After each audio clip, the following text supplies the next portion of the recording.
that they wouldn't bring up to most or the average other relationship that's not intimate. Look at promoting communication. We talked about physical connection, we talked about intellectual intimacy.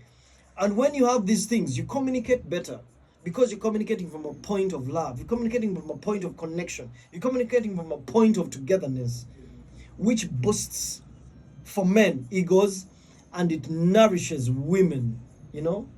That's where you see people in a relationship and they say the woman is glowing. You know, the intimacy is on a high. It also enhances overall relationship satisfaction. The average mind thinks the satisfaction is through, penetrative sex. I know sexual connotation, but intellectual intimacy can create satisfaction because you know what your ideas are, what you think of the future, how you think of doing things is appreciated by the other partner. These things seem to be very light, but so many relationships are dying because of this. They lack connectivity, and the connectivity comes with loss of intimacy. In case you've lost intimacy, it's very easy to get back to intimacy. Step number one, communicate.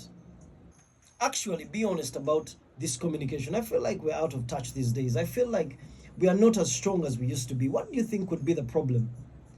And as you're discussing this, it helps you dive into the intimacy. You're already creating a connection, you're already creating a relationship in communication. As you strengthen that, you realize, oh, I don't support your dreams, I don't support the things, the activities that you like. Maybe I need to start supporting most of your activities that you like.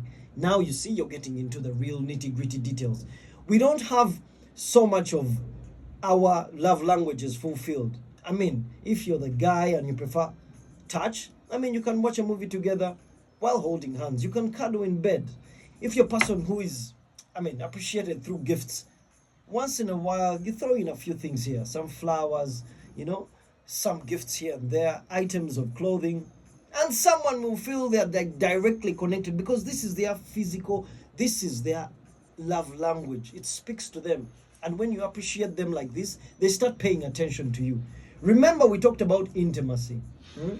We talked about intimacy being physical, being emotional, being intellectual, being spiritual, and being more of connectivity.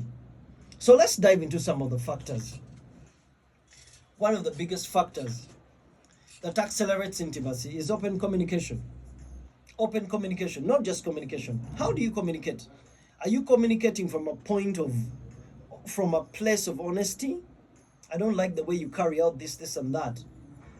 You're openly communicating your needs and desires, and sometimes boundaries, because we come from different cultures, we come from different backgrounds. Because we come from different backgrounds and cultures, we have things that we do differently that might be misunderstood because we have not communicated about them.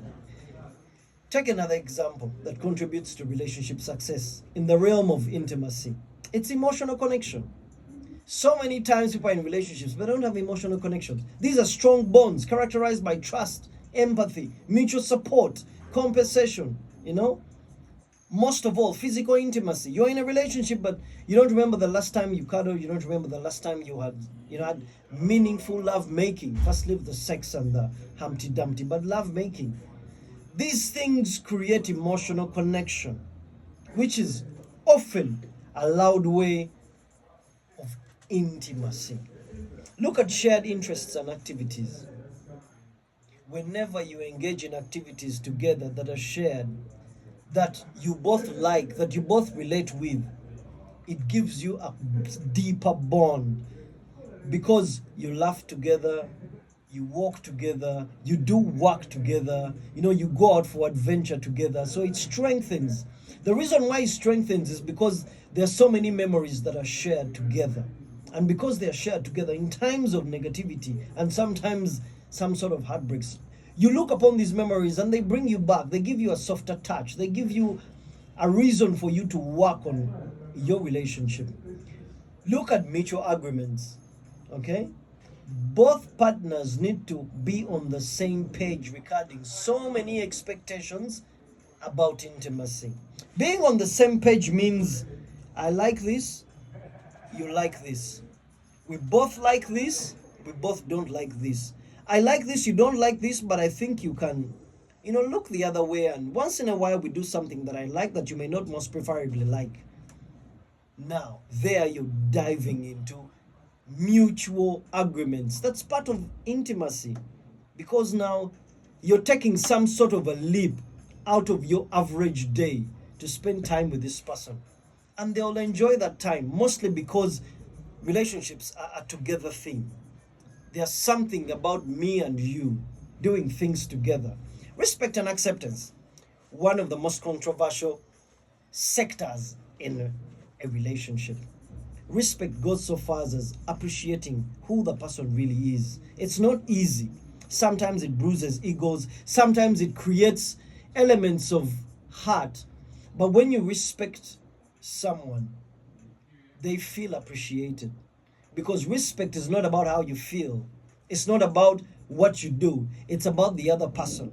They like this, so I'll let them do it. Don't fuss so much about it. But of course,